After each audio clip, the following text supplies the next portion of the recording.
ముఖ్యమంత్రి చంద్రబాబు నాయుడు గారు ప్రాతినిధ్యం వహిస్తున్న చిత్తూరు జిల్లా కుప్పం నియోజకవర్గం ఈ మధ్యకాలంలో ఏదో ఒక ఇబ్బందికరం పరిణామాలతోటి, కొన్ని అమానవీయమైనటువంటి పనులతోటి, కొన్ని వీడియోలతోటి వరుసపెట్టి వార్తల్లో ఉంటూ వస్తున్నారు.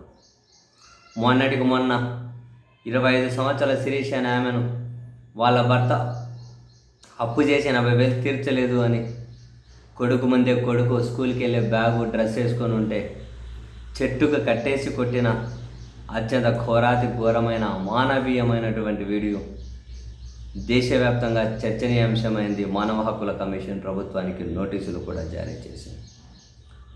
ఆ తర్వాత మరో తెలుగుదేశం పార్టీ కార్యకర్త ఫిజికలీ ఛాలెంజ్డ్, సో ఆమె మీద తెలుగుదేశం పార్టీ వాళ్ళే దాడి చేసిన వీడియో, ఆమె స్థలంలో వాళ్ళు ఏదో గోడలు కట్టుకుంటూ ఉంటే ఆమె అడ్డుకున్నారని అది చర్చనీయాంశం.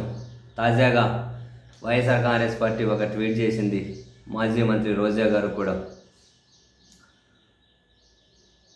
స్కూల్లో పిల్లలతోటి కూలి పనులు చేస్తున్నారు, చెత్త ఎత్తే పనులు చేస్తూ ఉన్నారు.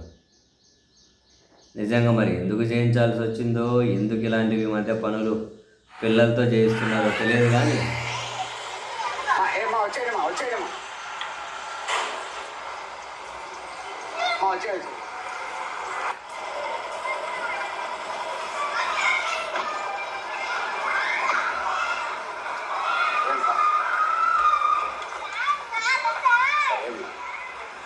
ఇంక వీడియో తీస్తూ ఉన్నారు, ఎవరైనా మధ్యలో వచ్చేయమంటున్నారు.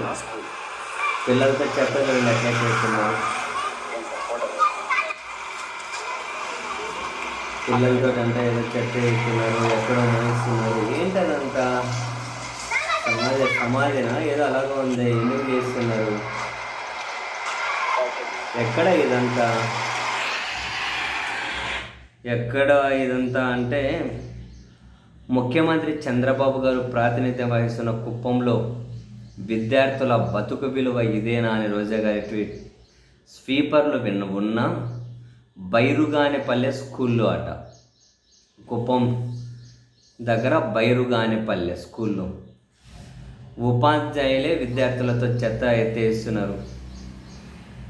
తల్లిదండ్రులు ఆవేదన చెందుతూ ఉన్నారట. చదువు నేర్పించాల్సిన చోట మా పిల్లలతో కూలి పనులు చేయిస్తున్నారా అని.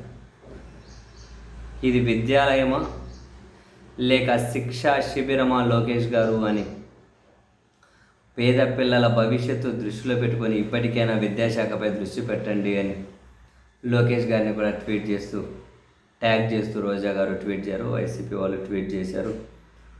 మరి పిల్లలతో ఎందుకు, ఎక్కడైతే ఇస్తున్నారో ఏదో స్కూల్ ఆవరణ లేకుంటే స్కూల్ పక్కన స్కూల్ ఆవరణే ఏదో చేపిస్తున్నారు మొత్తం మీద.